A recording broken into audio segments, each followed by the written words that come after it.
राधा वल्लभ श्री हरिवंश, राधा वल्लभ श्री हरिवंश। ओम नमो भगवते वासुदेवाय।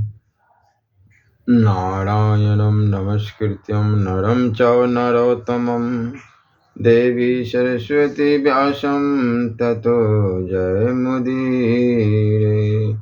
राधा मेरी माती है, पिता मेरे घनश्याम, इन दोनों के चरणों में मेरा कोटि कोटि प्रणाम। ओम श्री परमात्मने नमः। श्री गणेशाय नमः। श्रीमद्भागवत महापुराणम द्वादश स्कंध प्रथमोध्याय। कलियुग के राजा राजवंशों का वर्णन। राजा परीक्षित ने पूछा, भगवान, यदुवंश शिरोमणि भगवान श्री कृष्ण जब अपने परम धाम पधार गए तब पृथ्वी पर किस वंश का राज्य हुआ तथा अब किसका राज्य होगा? आप कृपा करके मुझे यह बतलाइए। श्री सुखदेव जी ने कहा, प्रिय परीक्षित, मैंने तुम्हें 9वें स्कंध में यह बात बतलाई थी कि जरासंध के पिता बृहद्रथ के वंश में अंतिम राजा होगा पुरुंजय अथवा रिपुंजय, उसके मंत्री का नाम होगा शुनक। वह अपने स्वामी को मार डालेगा और अपने पुत्र प्रबोध को राज सिंहासन पर अभिषिक्त करेगा। प्रधोत का पुत्र होगा पालक, पालक का विशाखयुप, विशाखयुप का राजक और राजक का पुत्र होगा नंदी वर्धन। प्रधोत वंश में यही 5 नरपति होंगे। इनकी संज्ञा होगी प्रबोधन। ये 138 वर्ष तक पृथ्वी का उपभोग करेंगे। जिसके पश्चात शिशुनाग नाम का राजा होगा। शिशुनाग का काकवर्ण, उसका क्षेमधर्मा और क्षेमधर्मा का पुत्र होगा क्षत्रक, क्षत्रक का विधिसार, उसका ज्ञात शत्रु। फिर दर्भक और दर्भक का पुत्र अजय होगा। अजय से नंदीवर्धन और उससे महानंदी का जन्म होगा। शिशुनाग वंश में यह 10 राजा होंगे।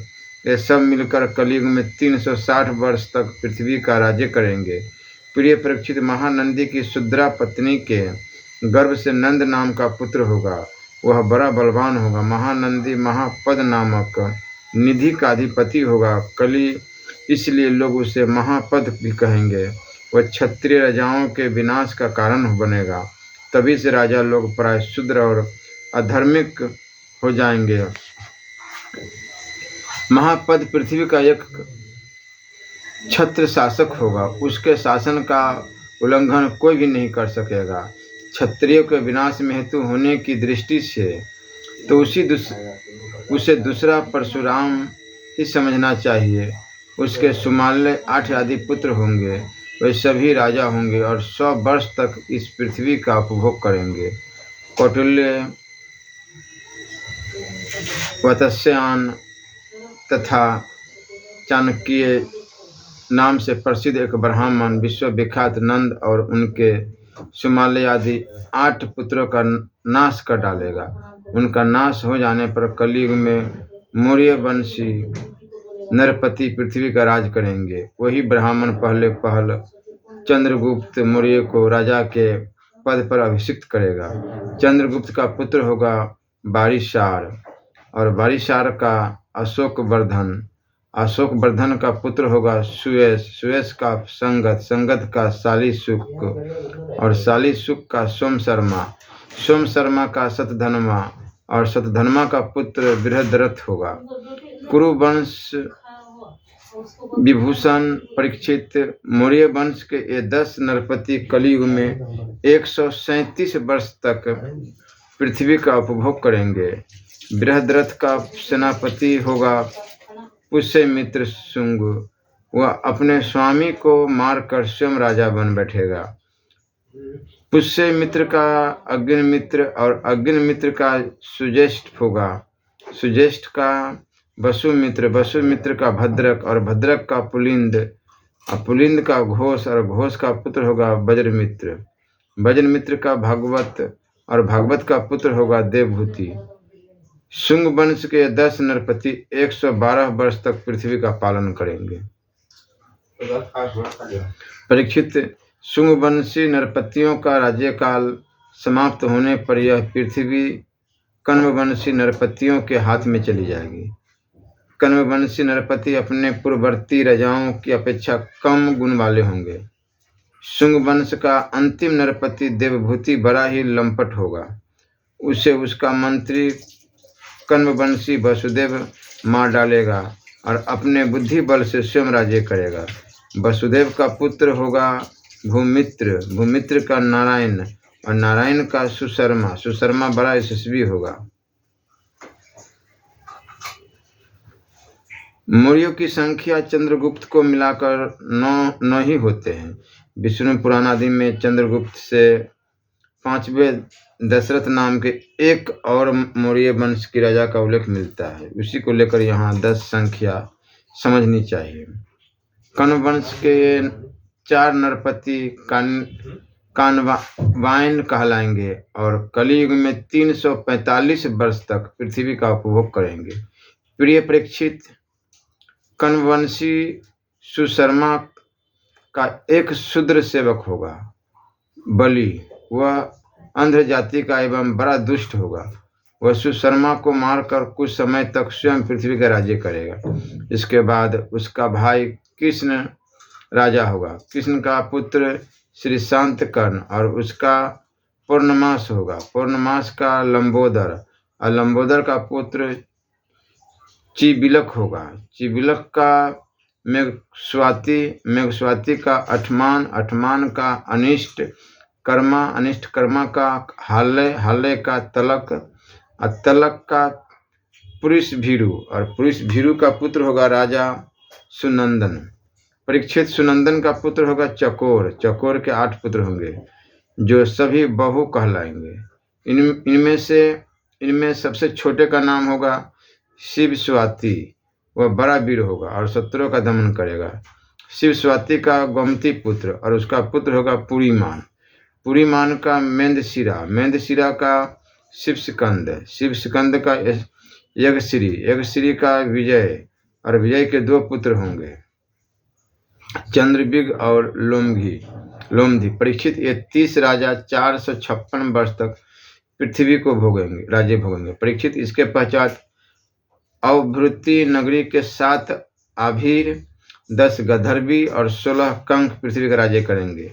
ये सब के सब बड़े लोभी होंगे। इनके बाद 8 यवन और 14 तुर्क राज्य करेंगे।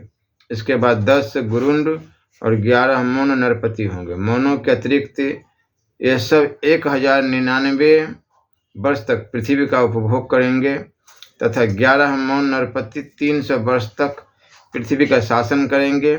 जब उनका राज्यकाल समाप्त हो जाएगा तब किलिकिला नाम की नगरी में भूतनंद नाम का राजा होगा। भूतनंद का बंगीरी, बंगीरा का भाई शिशुनंदी तथा यशोनंदी और परवीरक ये 606 वर्ष तक राज्य करेंगे। इनके 13 पुत्र होंगे और वे सबके सब ब्राह्मण कहलाएंगे। उनके पश्चात पुष्पमित्र नामक क्षत्रिय और उसके पुत्र दुर्मित्र का राज्य होगा। परीक्षित, ब्राह्मण वंशी नरपति एक साथ विभिन्न प्रदेशों में राज्य करेंगे। उनमें 7 आंध्र देश के तथा 7 ही कौशल देश के अधिपति होंगे।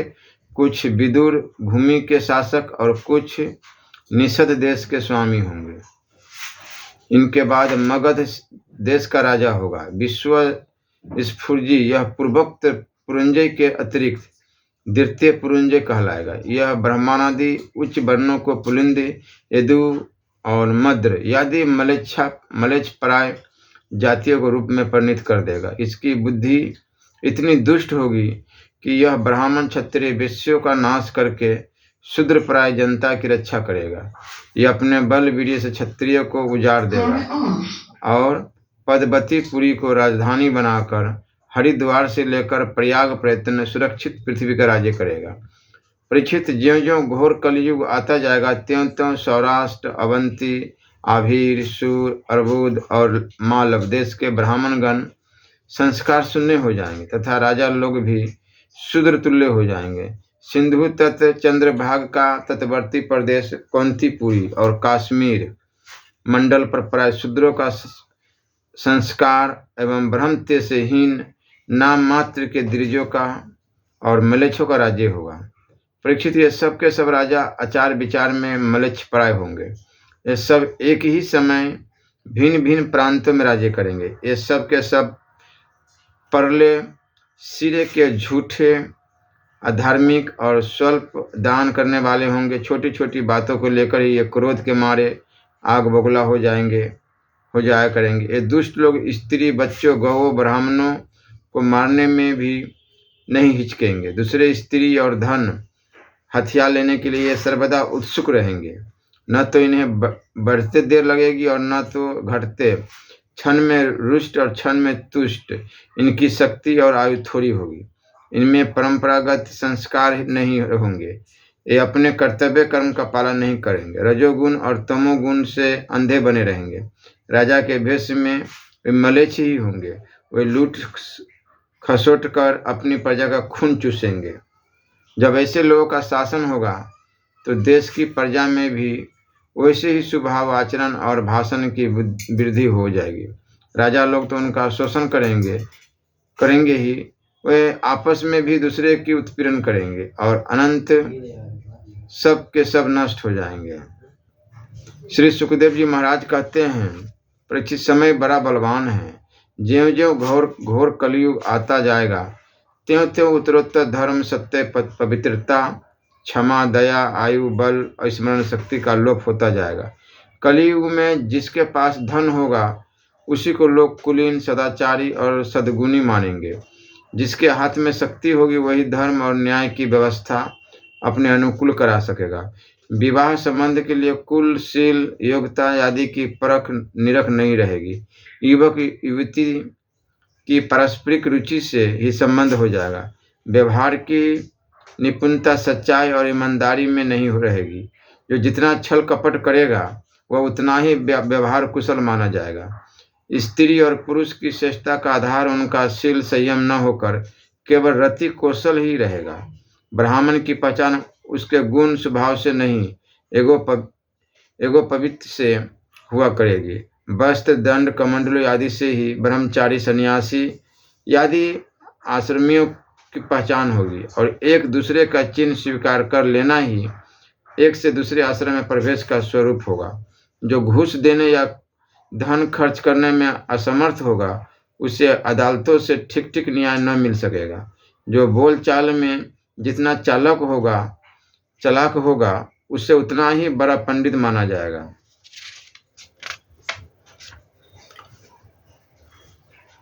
असाधुता की दोषी होने की एक ही पहचान रहेगी, गरीब होना। जो जितना अधिक दंभ पाखंड कर सकेगा उसे उतना ही बड़ा साधु समझा जाएगा। विवाह के लिए एक दूसरे की स्वीकृति ही पर्याप्त होगी।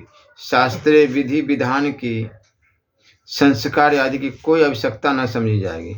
बाल आदि संवार कर कपड़े लत्ते से लेस हो जाना ही स्नान समझना जाएगा।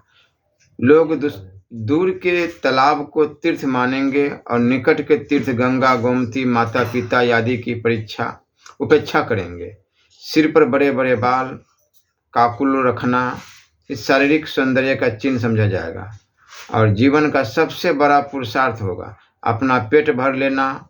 जो जितनी ढिठाई से बात कर सकेगा उसे उतना ही सच्चा समझा जाएगा।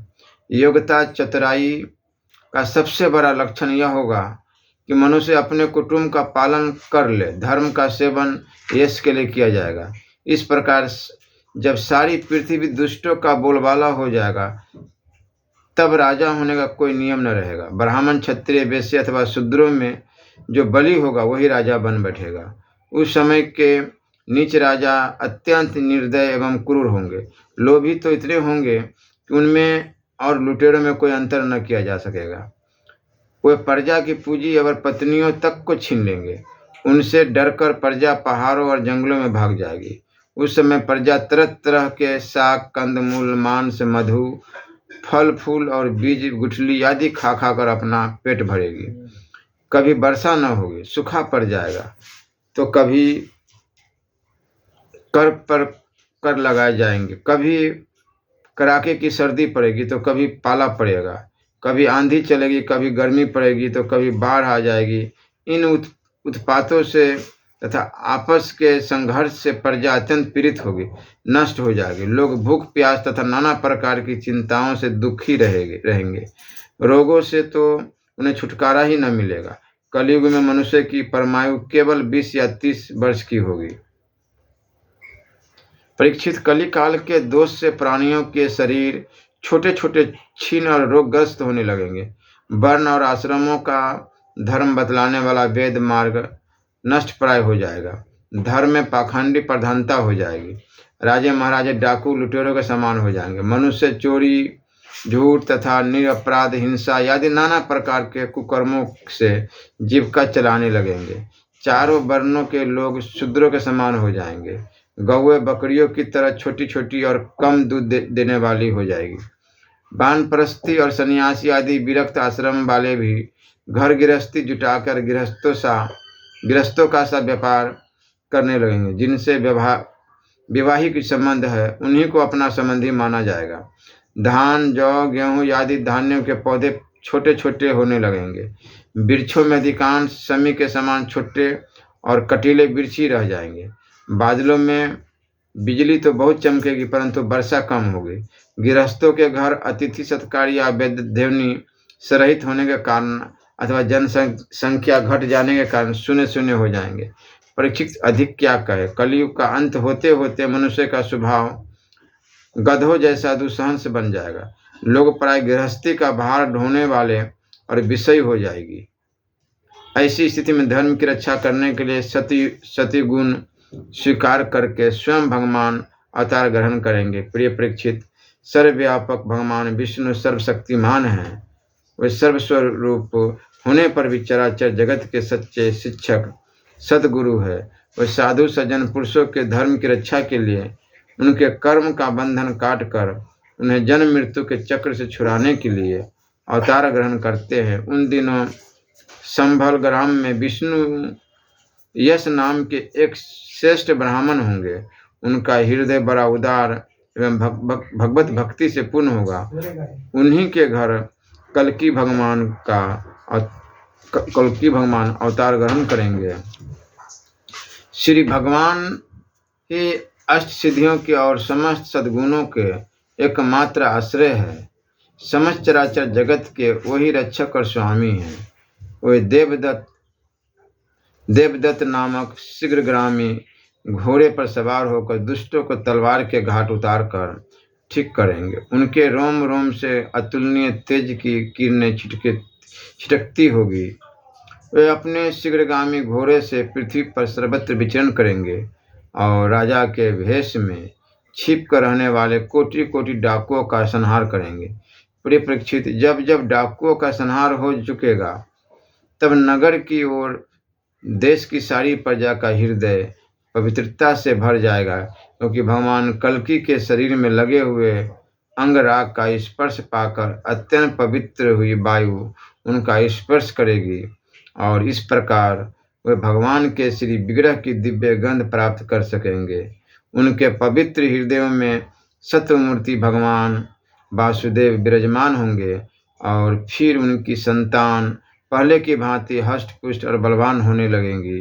प्रजा के नयन मनोहारी हरि ही धर्म के रक्षक और स्वामी हैं। वही भगवान जब कल्कि के रूप में अवतार ग्रहण करेंगे उसी साथ समय सत्ययुग का आरंभ हो जाएगा और प्रजा की संतान परंपरा स्वयं ही सत्वगुण से युक्त हो जाएगी। जिस समय चंद्रमा, सूर्य और बृहस्पति एक ही समय एक ही साथ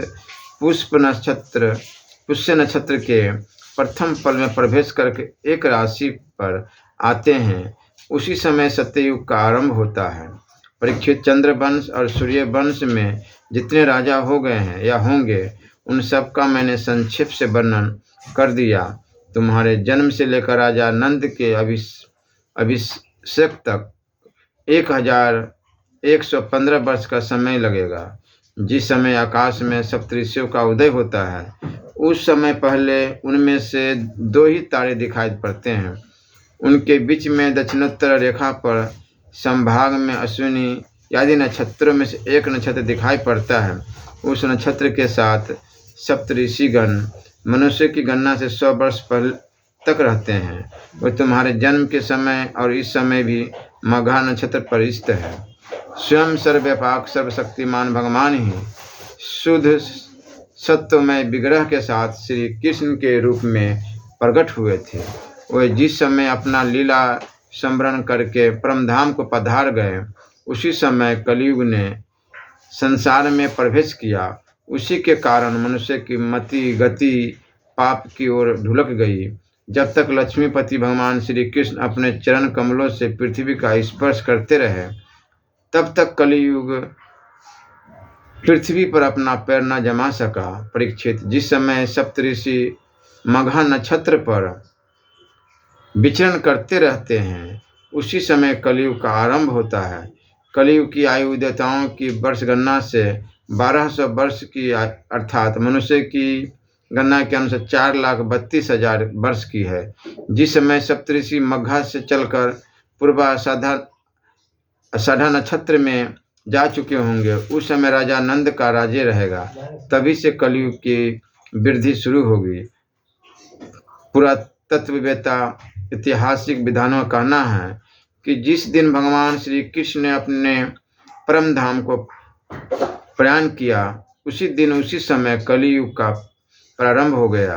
परीक्षित, जब देवताओं की वर्ष गणना के अनुसार 1000 वर्ष बीत चुकेंगे, तब कलयुग के अंतिम दिनों में फिर से कल्कि भगवान की कृपा से मनुष्य के मन में सात्विकता का संचार होगा। लोग अपने वास्तविक स्वरूप को जान सकेंगे और तभी से सत्ययुग का आरंभ होगा।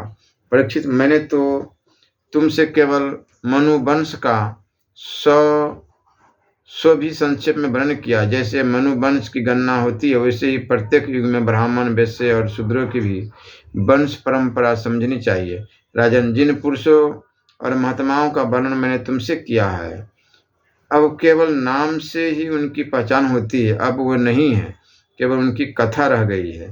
अब उनकी कीर्ति पृथ्वी पर जहाँ तहाँ सुनने को मिलती है। भीष्म पितामह के पिता राजा शंतनु के भाई देवापी और इक्ष्वाकु वंशी मरु इस समय कलाप ग्राम में स्थित है। वे बहुत बड़े योग बल से युक्त हैं। कलाप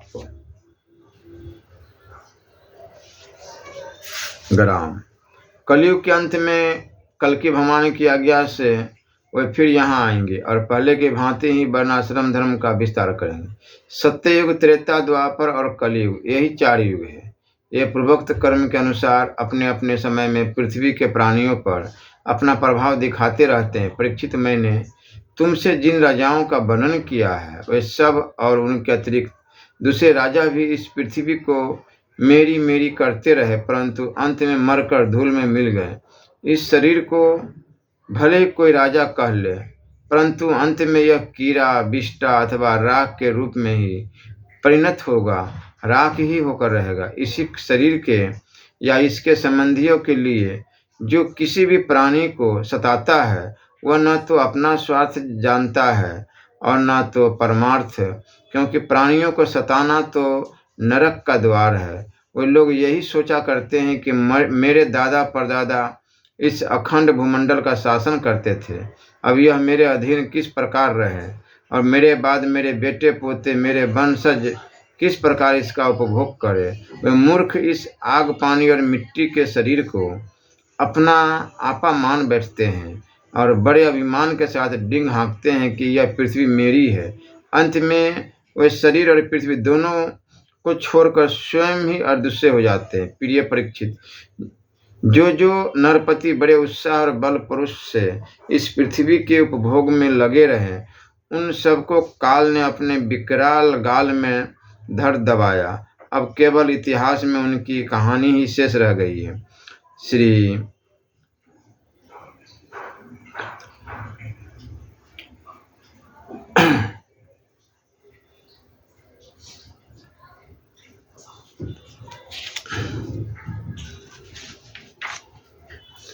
राज्य, युग, धर्म और कलयुग के दोषों से बचने का उपाय। नाम संकीर्तन। श्री सुखदेव जी महाराज कहते हैं, परीक्षित, जब पृथ्वी देखती है कि राजा लोग मुझ पर विजय प्राप्त करने के लिए उतावले हो रहे हैं, तब वो हंसने लगती है और कहती है, कितने आश्चर्य की बात है कि राजा लोग जो स्वयं मौत के खिलौने हैं, मुझे जीतना चाहते हैं। राजाओं से यह बात छिपी नहीं है कि वे एक न एक दिन मर जाएंगे, फिर भी वे व्यर्थ में ही मुझे जीतने की कामना करते। सचमुच इस कामना से अंधे होने के कारण ही वे पानी के बुलबुले के समान क्षण भंगुर शरीर पर विश्वास कर बैठते हैं और धोखा खाते हैं। वे सोचते हैं कि हम पहले मन के सहित अपनी पांचों इंद्रियों पर विजय प्राप्त करेंगे, अपने भीतरी शत्रुओं को वश में करेंगे, क्योंकि इनको जीते बिना बाहरी शत्रुओं को जीतना कठिन है। उसके बाद अपने शत्रु के मंत्रियों, अमात्यों, नागरिकों, नेताओं और समस्त सेना को भी वश में कर लेंगे। जो भी हमारी विजय मार्ग में कांटे बोएगा, उसे हम अवश्य जीत लेंगे। इस प्रकार धीरे धीरे कर्म से सारी पृथ्वी हमारे अधीन हो जाएगी और फिर तो समुद्र ही हमारे राज्य की खाई का काम करेगा। इस प्रकार वे अपने मन में अनेकों आशाएं बांध लेते हैं और उन्हें यह बात बिल्कुल नहीं सूझती कि उनके सिर पर काल सवार है। यहीं तक नहीं, जब एक द्वीप उनके वश में हो जाता है, तब वो दूसरे द्वीप पर विजय पाने के लिए बड़ी शक्ति और उत्साह के साथ समुद्र यात्रा करते हैं। अपने मन को, इंद्रियों को वश में करके लोग मुक्ति प्राप्त करते हैं, परंतु ये लोग उनको वश में करके भी थोड़ा सा भूभाग ही प्राप्त करते हैं। इतने परिश्रम और आत्मसंयम का यह कितना तुच्छ फल है। परीक्षित, पृथ्वी कहती है कि बड़े बड़े मनु और उनके वीर पुत्र मुझे ज्यों की त्यों छोड़कर जहाँ से आए थे वहीं खाली हाथ लौट गए, मुझे अपने साथ न ले जा सके। अब ये मूर्ख राजा मुझे युद्ध में जीतकर वश में करना चाहते हैं। जिनके चित्त में यह बात ढूंढ मूल हो गई कि यह पृथ्वी मेरी है, उन दुष्टों के राज्य में मेरे लिए पिता, पुत्र और भाई भाई भी आपस में लड़ बैठते हैं। मेरे परस्पर इस प्रकार कहते हैं कि वो मूढ़, यह सारी पृथ्वी मेरी है, तेरी नहीं। इस प्रकार राजा लोग एक दूसरे को कहते सुनते हैं, एक दूसरे से स्पर्धा करते हैं कि मेरे लिए एक दूसरे को मारते हैं और स्वयं मर मिटते हैं। पृथु, पुरुरवा, गाधी, निहुस, नहुस, भरत, शस्त्रबाहु, अर्जुन, मानधाता, सगर, राम, खड्बांग, धुंधुमार, रघु, तूर्णबिंदु, अयाति, शर्याति, शंतनु, गय, भगीरथ, कुबल्याश्व, कुकुत्स्थ, नल, निर्ग, हिरण्यक्ष, कश्यप, वृत्तासुर, लोकद्रोही रावण, नमुचि, संबर, भौमासुर, हिरण्याक्ष और तारकासुर तथा और बहुत से दैत्य एवं शक्तिशाली नरपति हो गए। ये सब लोग सब कुछ समझते थे, शूर थे, सभी ने दिग्विजय में दूसरों को हरा दिया, किंतु दूसरे लोग इन्हें न जीत सके, परंतु सब के सब मृत्यु के ग्रास बन गए। राजन, उन्होंने अपने पूरे अंतःकरण से मुझसे ममता की और समझा कि यह पृथ्वी मेरी है, परंतु विकराल काल ने उनकी लालसा पूरी न होने दी। अब उनके बल, परोस और शरीर आदि का कुछ पता ही नहीं है, केवल उनकी कहानी मात्र शेष रह गई है।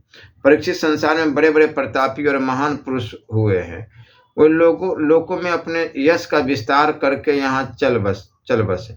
मैंने तुम्हें ज्ञान और वैराग्य का उपदेश करने के लिए ही उनकी कथा सुनाई। यह सब वाणी का विलास मात्र है, इसमें पारमार्थिक सत्य कुछ भी नहीं है। भगवान श्री कृष्ण का गुणानुवाद समस्त अमंगलों का नाश करने वाला है। बड़े बड़े महात्मा उसी का गान करते रहते हैं। जो भगवान श्री कृष्ण के चरणों में अनन्य प्रेममयी भक्ति की लालसा रखता हो, उसे नित्य निरंतर भगवान के दिव्य गुणानुवाद का ही श्रवण करते रहना चाहिए। राजा परीक्षित ने पूछा, भगवान, मुझे तो कलियुग में राशि राशि दोष ही दिखाई दे रहे हैं, उस समय लोग किस उपाय से उन दोषों का नाश करेंगे? इसके अतिरिक्त युगों का स्वरूप, उनके धर्म, कल्प की स्थिति और प्रलय काल के मान एवं सर्वव्यापक सर्वशक्तिमान भगवान के काल रूप का भी यथावत वर्णन कीजिए। श्री सुखदेव जी महाराज कहते हैं, परीक्षित, सत्ययुग में धर्म के 4 चरण होते हैं। वो चरण है सत्य, दया, तप और दान। सत्य, दया, तप और दान। उस समय के लोग पूरी निष्ठा के साथ अपने अपने धर्म का पालन करते हैं। धर्म स्वयं भगवान का स्वरूप है। सत्ययुग के लोग बड़े संतोषी और दयालु होते हैं। वे सबसे मित्रता का व्यवहार करते और शांत रहते हैं। इंद्रियां और मन उनके वश में रहते हैं और सुख दुख आदि द्वंद्वों को वे समान भाव से सहन करते हैं। अधिकांश लोग तो समदर्शी और आत्माराम होते हैं और बाकी लोग स्वरूप स्थिति के लिए अभ्यास में तत्पर रहते हैं। परीक्षित, धर्म के समान अधर्म के भी 4 चरण हैं: असत्य, हिंसा, असंतोष और कलह।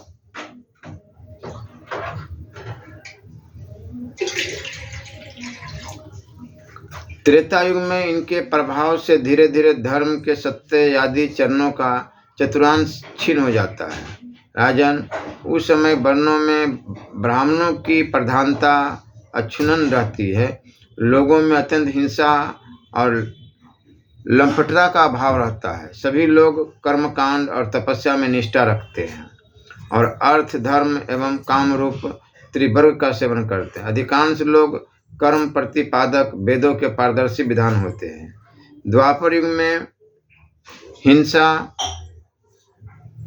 असंतोष, झूठ और द्वेष, अधर्म के इन चरणों की वृद्धि हो जाती है एवं इनके कारण धर्म के 4 चरण तपस्या, सत्य, दया और दान आधे आधे क्षीण हो जाते हैं।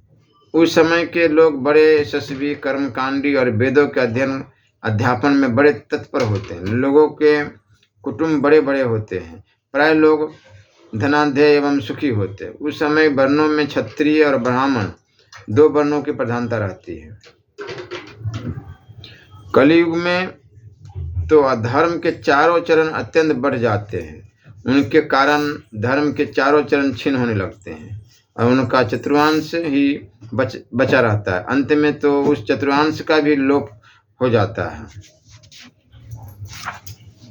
कलयुग में लोग लोभी, दुराचारी और कठोर हृदय होते हैं। वे झूठ मूठ एक दूसरे से बैर मोल ले लेते हैं एवं लालसा, तृष्णा की तरंगों में बहते चल रहते हैं। उस समय के अभागे लोगों में शूद्र, केवट आदि ही प्रधानता रहती है। सभी प्राणियों में 3 गुण होते हैं: सत्व, रज और तम। काल की प्रेरणा से समय समय पर शरीर, प्राण और मन में उनका ह्रास और विकास भी हुआ करता है। जिस समय मन, बुद्धि और इंद्रियां सत्व गुण में स्थित होकर अपना अपना काम करने लगती है, उस समय सत्य गुण समझना चाहिए। सत्व गुण की प्रधानता के समय मनुष्य ज्ञान और तपस्या से अधिक प्रेम करने लगता है। जिस समय मनुष्य की प्रवृत्ति और रुचि धर्म, अर्थ और लौकिक पारलौकिक सुख भोगों की ओर होती है तथा शरीर, मन एवं इंद्रियां रजोगुण में स्थित होकर काम करने लगती है। बुद्धिमान परीक्षित, समझना चाहिए कि उस समय त्रेता युग अपना काम कर रहा है। जिस समय लोभ, असंतोष, अभिमान, दंभ और मत्सर आदि दोषों का बोलबाला हो और मनुष्य बड़े उत्साह तथा रुचि के साथ सकाम कर्मों में लगना चाहे, उस समय द्वापर युग समझना चाहिए। अवश्य ही रजोगुण और तमोगुण की मिश्रित प्रधानता का नाम ही द्वापर युग है।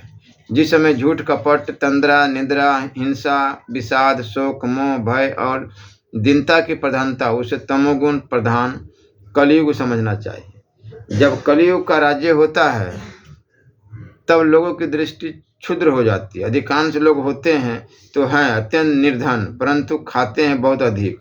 उनका भाग्य तो होता है बहुत ही मंद और चित्त में कामनाएं होती है बहुत बड़ी बड़ी। स्त्रियों में दुष्टता और कुलटापन की वृद्धि हो जाती है। यदा कर्मसु कामेषु भक्तिर्षसि देहिनां नित्य बुद्धिमान। सारे देश में गांव-गांव में लुटेरों की प्रधानता एवं प्रचुरता हो जाती है। पाखंडी लोग अपने नए नए मत चलाकर मनमाने ढंग से वेदों का तात्पर्य निकालने लगते हैं और इस प्रकार उन्हें कलंकित करते हैं। राजा कहलाने वाले लोग प्रजा की सारी कमाई हड़प कर उन्हें चूसने लगते हैं। ब्राह्मण नामधारी जीव पेट भरने और जन इंद्रियों को तृप्त करने में ही लग जाते हैं। ब्रह्मचारी लोग ब्रह्मचर्य व्रत से रहित और अपवित्र रहने लगते हैं। गृहस्थ दूसरों को भिक्षा देने के बदले स्वयं भीख मांगने लगते हैं। वानप्रस्थी गांवों में बसने लगते हैं और सन्यासी धन के अत्यंत लोभी अर्थ पिशाच हो जाते हैं। स्त्रियों का आकार तो छोटा हो जाता है पर भूख बढ़ जाती है। उन्हें संतान बहुत अधिक होती है और वे अपनी कुल मर्यादा का उल्लंघन करके लाज हया और उनका भूषण छोड़ बैठती है। वे सदा सर्वदा कड़वी बात कहती रहती है और चोरी कपट में बड़ी निपुण होती है। उनमें साहस भी बहुत बढ़ जाता है। व्यापारियों के हृदय अत्यंत क्षुद्र हो जाते हैं। वे कौड़ी कौड़ी से लिपटे रहते हैं और छदाम के लिए धोखाधड़ी करने लगते हैं। और तो क्या, आपत्ति काल न होने पर तथा धनी होने पर भी वे निम्न श्रेणी के व्यापारों को, जिनकी सत्पुरुष निंदा करते हैं, ठीक समझने और अपनाने लगते हैं। स्वामी चाहे सर्वश्रेष्ठ ही क्यों न हो, जब सेवक लोग देखते हैं कि इसके पास धन दौलत नहीं रही तब उसे छोड़कर भाग जाते हैं। सेवक चाहे कितना ही पुराना क्यों न हो, परंतु जब वह किसी विपत्ति में पड़ जाता है तब स्वामी उसे छोड़ देते हैं। और तो क्या, जब गौएं बकेन हो जाती है, दूध देना बंद कर देती है, तब लोग उनका भी परित्याग कर देते हैं। प्रिय परीक्षित, कलयुग के मनुष्य बड़े ही लंपट हो जाते हैं। वे अपनी कामना वासनाओं को तृप्त करने के लिए ही किसी से प्रेम करते हैं। वे विषय वासना के वशीभूत होकर इतने दिन हो जाते हैं कि माता पिता, भाई बंधु और मित्रों को भी छोड़कर केवल अपनी साली और सालों से इस सलाह लेने लगते हैं। शूद्र तपस्वियों का भेष बनाकर अपना पेट भरते और दान लेने लगते हैं। जिन्हें धर्म का रत्ती भर भी ज्ञान नहीं है, वे ऊंचे सिंहासन पर विराजमान होकर धर्म का उपदेश करने लगते हैं। प्रिय परीक्षित, कलयुग की प्रजा सूखा पड़ने के कारण अत्यंत भयभीत और आतुर हो जाती है। एक तो दुर्भिक्ष, दूसरे शासकों को मन में केवल उद्वेग शेष रह जाता है। प्राण रक्षा के लिए रोटी का टुकड़ा मिलना भी कठिन हो जाता है। कलयुग में प्रजा शरीर ढकने के लिए वस्त्र और पेट की ज्वाला शांत करने के लिए रोटी, पीने के लिए पानी और सोने के लिए 2 हाथ जमीन से भी वंचित हो जाती है।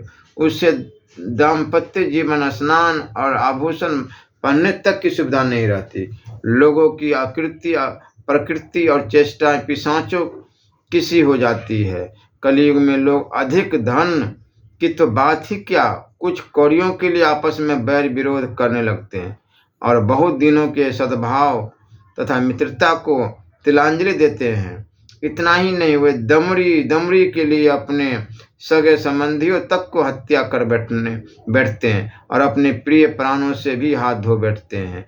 परीक्षित, कलयुग के क्षुद्र प्राणी केवल काम, वासना पूर्ति और पेट भरने की धुन में ही लगे रहते हैं। पुत्र अपने बूढ़े माँ बाप की भी रक्षा पालन पोषण नहीं करते, उसकी अपेक्षा कर देते हैं। और पिता अपने निपुण सब कामों में योग्य पुत्रों की भी परवाह नहीं करते, उन्हें अलग कर देते हैं। परीक्षित, श्री भगवान इस चराचर जगत के परम पिता और परम गुरु है। इंद्र, ब्रह्मा आदि त्रिलोकी का अधिपति उनके चरण कमलों में अपना सिर झुकाकर सर्वस्व समर्पण करते रहते हैं। उनका ऐश्वर्य अनंत है और एक रस अपने स्वरूप में स्थित, परंतु कलयुग में लोगों में इतनी मूढ़ता फैल जाती है कि पाखंडियों के कारण लोगों का चित्त इतना भटक जाता है कि प्राय लोग अपने कर्म और भावनाओं के द्वारा भगवान की पूजा से बेमुख हो जाते हैं। मनुष्य मरने के समय आतुरता की स्थिति में अथवा गिरते या फिसलते समय विवश होकर भी यदि भगवान के किसी एक नाम का उच्चारण कर ले तो उसके सारे संबंध छिन्न भिन्न हो जाते हैं और उससे उत्तम गति प्राप्त हो जाती है। परंतु हाय रे कलियुग से प्रभावित होकर लोग उन भगवान की आराधना से भी विमुख हो जाते हैं। परिचित, कलयुग के अनेकों दोष है। कुल वस्तुएं दूषित हो जाती है। स्थानों में भी दोष की प्रधानता होती है। सब दोषों का मूल स्तोत्र है, अंतकरण ही है। परंतु जब पुरुषोत्तम भगवान हृदय में आ विराजते हैं तब उनकी सन्निधि मात्र से ही सब के सब दोष नष्ट हो जाते हैं। भगवान के रूप, गुण, लीला, धाम और नाम के श्रवण, संकीर्तन, ध्यान, पूजन और आदर से वे मनुष्य के हृदय में आकर विराजमान हो जाते हैं और एक दो जन्म के पापों की तो बात ही क्या, हजारों जन्मों के पापों के ढेर भी क्षण भर में भस्म कर देते हैं। जैसे सोने के साथ संयुक्त होकर अग्नि उसके धातु संबंधी मलिनता आदि दोषों को नष्ट कर देते, वैसे साधकों के हृदय में स्थित होकर भगवान विष्णु उनके अशुभ संस्कारों को सदा के लिए मिटा देते। परीक्षित, विद्या, तपस्या, प्राणायाम, समस्त प्राणियों के प्रति मित्र भाव, तीर्थ स्नान, व्रत, दान और जप आदि किसी भी साधन से मनुष्य के अंतःकरण की वैसी वास्तविक शुद्धि नहीं होती जैसी शुद्धि भगवान पुरुषोत्तम के हृदय में विराजमान हो जाने से होती। परीक्षित, अब तुम्हारी मृत्यु का समय निकट आ गया है। अब सावधान हो जाओ पूरी शक्ति से और अंतःकरण की सारी वृत्तियों से भगवान श्री कृष्ण को अपने हृदय सिंहासन पर बैठा लो। ऐसा करने से अवश्य ही तुम्हें परम गति की प्राप्ति होगी।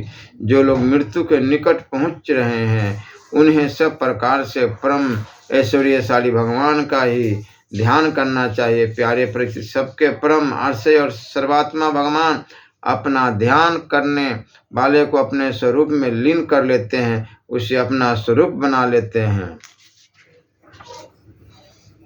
परीक्षित, यूं तो कलियुग दोषों का खजाना है, परंतु इनमें एक बहुत बड़ा गुण है।